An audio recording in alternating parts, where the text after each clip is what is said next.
Most people don't run out of time. They run out of energy trying to outrun their own guilt. The guilt of wasted hours. The shame of staring at the clock and realizing that another day has vanished, and they can't even explain where it went. Not because they were lazy, but because no one ever taught them that time isn't something you manage like a calendar. It's something you must claim like territory.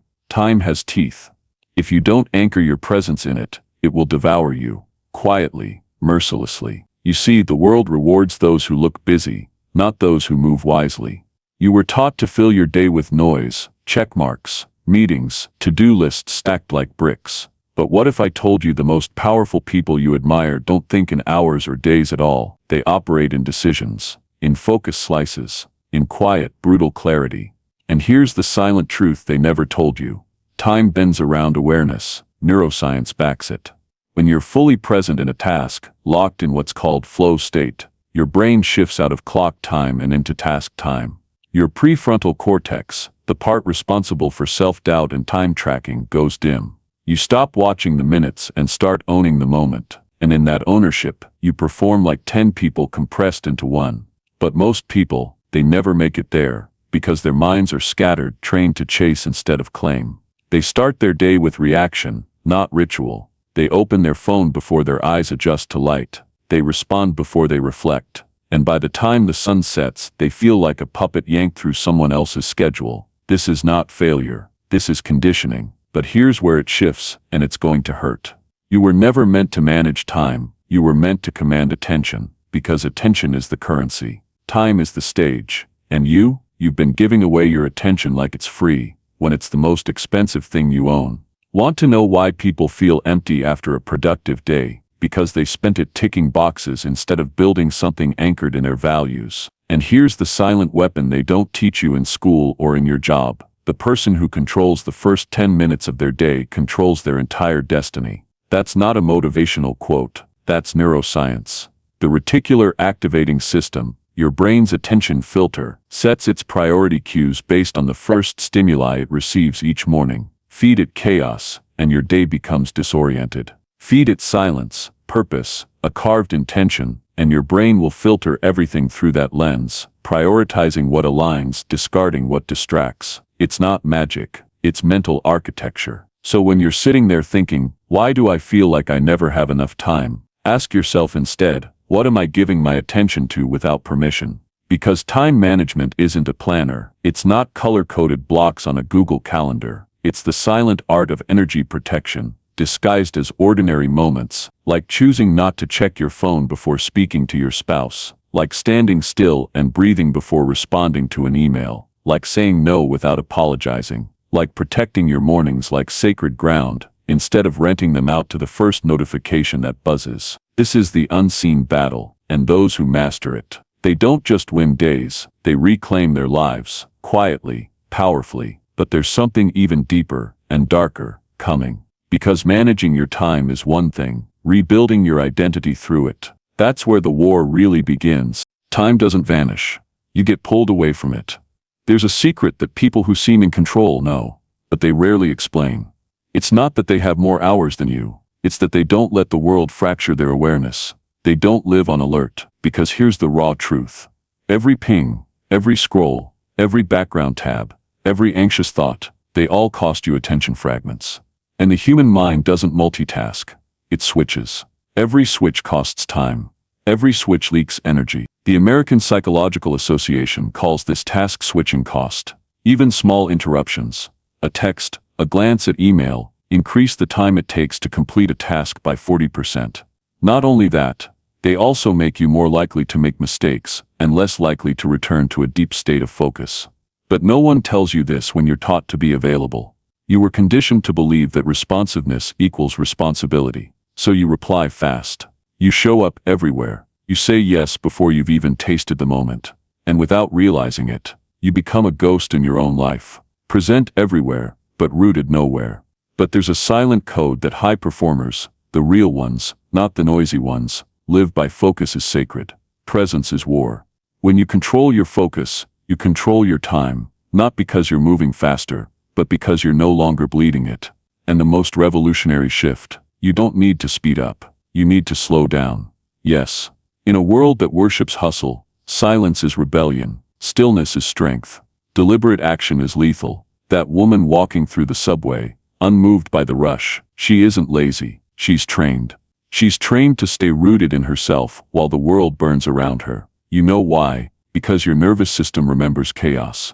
It memorizes stress like muscle memory. It stores every rushed morning, every panic scroll, every fragmented task as normal, and the more you feed it that pattern, the harder it becomes to anchor your attention. So here's the silent practice no productivity hack can replace. You must rewire your inner tempo. Start with 3 deep breaths before checking a message. Let your coffee cool for 30 seconds before the first sip. Pause before you reply. Stand still for 60 seconds before leaving the house. This isn't laziness. It's time reclamation. It's how you train your nervous system to stop sprinting through invisible fires. And you'll notice something wild begin to happen. Suddenly your memory improves.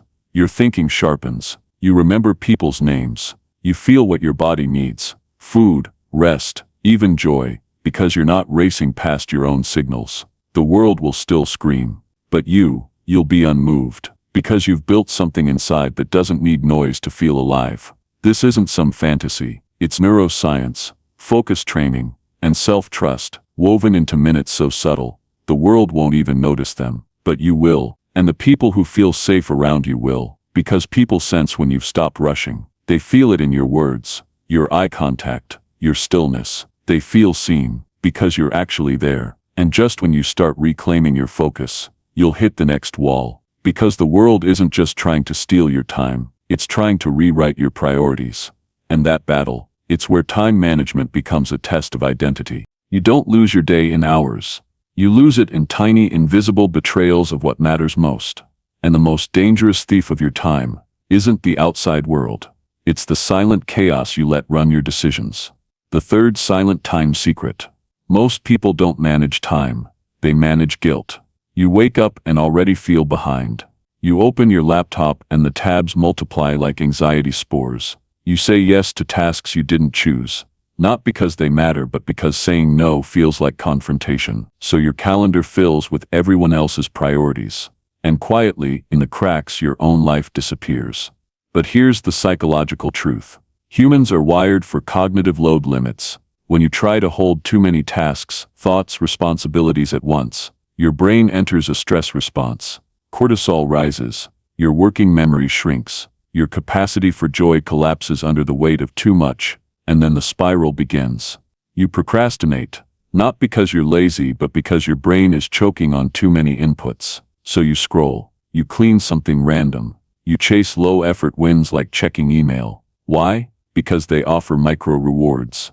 Tiny hits of dopamine. They make you feel temporarily in control. But control isn't clicking through tabs. Control is deciding who gets access to your life. And that starts by mastering the fourth silent secret. You don't need a to-do list. You need a not-to-do list. Block out 60 minutes and write it. Seriously, write every task you've been carrying that doesn't move the needle in your life. Every fake emergency, every inherited obligation, every should that isn't a must. Then strip them out, brutally, ruthlessly, without apology. Because here's the truth. Nobody teaches you. Boundaries buy back time. Not because you're selfish, but because without them you bleed into everyone else's chaos. Science backs this. According to research by Dr. Roy Baumeister on decision fatigue, your willpower isn't infinite. Every small decision, even what email to answer, drains your cognitive battery. But when you reduce decisions, when you pre-decide your no's, you preserve mental energy for the real stuff, the creative work, the deep connections, the healing rituals. Let this sink in. Every yes is a promise of energy you haven't spent yet. So if you keep overcommitting, overbooking, overgiving, you're making promises with energy you don't even own. And that's not noble. That's self-erasure. The world will always ask for more, but you must become a fierce guardian of your own bandwidth. Because attention isn't just a resource, it's your life force. And when you learn this, you'll stop measuring your day by how much you got done, and start measuring it by how aligned you stayed to your real purpose. But be warned, the moment you begin reclaiming your schedule, people will notice, and not all of them will cheer for you. Because your boundaries will feel like rejection to those who benefited from your absence of them. And that is where we meet the fifth secret, the one that's more emotional than all the rest. It's not about time at all. It's about your worth. This next secret isn't about time at all. It's about how you see yourself. Because let's tell the truth. Most people hide behind calendars and checklists. You don't protect your time because deep down you don't believe your time is valuable. You've been trained to earn worth through exhaustion, to equate busyness with importance, to wear "I've been so busy" like it's a badge of honor. But silence, rest, saying no, you were taught those were selfish, lazy, irresponsible. And so when you try to set a boundary, it feels like guilt. When you choose your own goal over someone else's demand, it feels like betrayal. When you slow down, you feel like you're falling behind. But this is the invisible trap. You're not behind. You're just not rushing to impress people who never saw the real you anyway. Here's what most high-functioning burnout victims never say out loud. They don't need another planner. They need permission to believe that they matter, even when they're not producing. Because when you believe you're valuable, even without hustle, you stop proving and start protecting. You protect your mornings. You protect your calendar. You protect your creative time, not because it makes money, but because it makes you whole. You start to trust that your intuition, not just your inbox, deserves attention. And when you reach that shift, you begin to live from prioritization, not people-pleasing. Let me give you the neuroscience behind it. When your brain is locked in a cycle of overgiving, it activates the default mode network, a part of the brain that loops through past regrets, imagined futures, and social comparison. This is where overwhelm and indecision live. But when you practice intentional silence, whether through breath, journaling, or deep work, you activate the task-positive network, the region responsible for clarity, focus, and presence. In short, you reclaim time not just by managing hours, but by healing your relationship with time. And that healing begins when you decide that your energy is not a free buffet. Not everyone gets to eat from it. So here's your silent permission slip. You're allowed to take a walk without your phone. You're allowed to decline meetings with no explanation. You're allowed to choose deep focus over constant availability. You're allowed to protect the parts of your life that make you feel alive, not just productive. This is what the world won't tell you. You're not behind on life. You're just finally waking up from a story that wasn't yours. And once you start living that truth, your time isn't just managed, it becomes sacred. But now we approach the final and most dangerous illusion, the one that even the most disciplined fall for. The lie that says you'll get serious later. And if you don't destroy this lie, it'll quietly destroy every dream you ever had. There is a silent killer of dreams. It doesn't wear a mask. It doesn't shout. It whispers. Not now. Maybe next week. Once things calm down. That voice. It doesn't sound cruel. It sounds reasonable. It sounds like protection. But it's poison. You think you're buying time, but you're selling off your life. One silent postponement at a time. You wake up years later with a graveyard of half-finished dreams. And you say, I don't know where the time went. But time didn't vanish. It was taken by comfort, by delay, by your silent agreement with procrastination. Here's the brutal truth. The future you're waiting for doesn't exist. It's a fantasy built by fear to keep you safe and small. And the longer you wait to act, the heavier it gets to even begin. Because starting isn't hard. Starting late is. But this is where your story can rip itself off the rails. Because most people think transformation comes with a bang, a huge moment, a final straw. But it doesn't. Real change, it arrives in the quiet. It's that moment you close the app instead of scrolling. It's the minute you set a 20-minute timer and just begin. It's waking up and saying today is non-negotiable. You don't need more motivation. You need momentum, built from micro-decisions made in the dark. And here's the science behind it.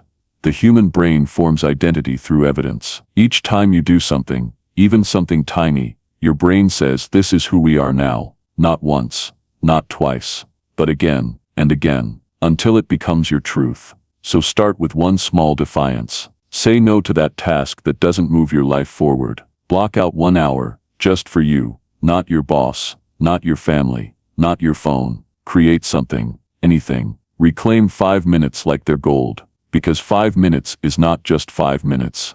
It's the seed of self-respect. And every minute you take back, it sends a silent but thunderous message to the universe. I'm not waiting anymore. You've waited long enough. For permission. For clarity. For a sign. This is it.